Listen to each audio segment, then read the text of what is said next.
नमस्कार, मैं हूं आपके साथ अंजना शर्मा और आप देख रहे हैं वर्तमान युग। तो आइए शुरुआत करते हैं आज की खास खबर से। सच साबित हो रही एनडीए को लेकर 26 साल पहले की गई मोदी की भविष्यवाणी कही थी ये बातें। 1998 में जब राष्ट्रीय जनतांत्रिक गठबंधन एनडीए बनाया गया था तो उस समय देश में अल्पमत की गठबंधन सरकारों का दौर चल रहा था। दशकों से कोई भी सरकार 5 वर्ष का कार्यकाल पूरा नहीं कर पाई थी। सितंबर 1999 में जब अटल बिहारी वाजपेयी एनडीए के नेता और देश के प्रधानमंत्री थे, तब नरेंद्र मोदी भाजपा के सबसे युवा महासचिव थे।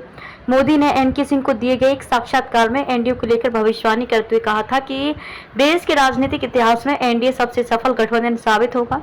नरेंद्र मोदी की ये भविष्यवाणी अब सच साबित हो रही है, क्योंकि देश में लगातार तीसरी बार एनडीए गठबंधन पूर्ण बहुमत के साथ सरकार बनाने जा रहा है। एनडीए ही देश में पहला गठबंधन था जिसकी सरकार पूरे 5 साल तक चली। हालांकि इसके बाद कांग्रेस के नेतृत्व में यूपीए गठबंधन ने भी 10 साल सरकार चलाई, लेकिन बाद में ये गठबंधन भंग हो गया। राष्ट्र प्रथम की भावना से बना एनडीए नरेंद्र मोदी ने एनके सिंह को दिए साक्षात्कार में एनडीए को ब्रॉड स्पेक्ट्रम यानी कि व्यापक गठबंधन बताते हुए कहा था कि एनडीए किसी को हराने, किसी को रास्ता रोकने जैसी संकुचित सोच के साथ नहीं बनाया गया है, बल्कि एनडीए का मकसद राष्ट्र प्रथम की भावना के साथ देश को स्थिर शासन देना है। असल में एनके सिंह ने सवाल पूछा था कि एनडीए में शामिल दलों वैचारिक स्तर पर अलग अलग हैं, ऐसे में कहीं ये गठबंधन देश के लोगों से वोटों की ठगी के लिए तो नहीं बना है। इसका जवाब देते हुए मोदी ने कहा कि यह वास्तव में एक प्रयोग है जो भारतीय राजनीतिक इतिहास में एक आदर्श उदाहरण के रूप में दर्ज किया जाएगा।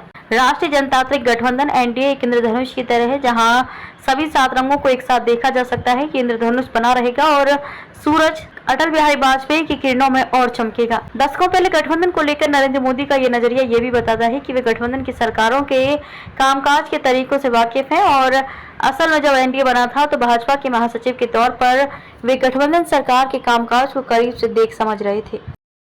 खबरों में अब तक के लिए बस इतना ही। फिर होगी आपसे मुलाकात कुछ ऐसी ही खास खबरों के साथ। तब तक के लिए नमस्कार और देखते रहिए वर्तमान युग।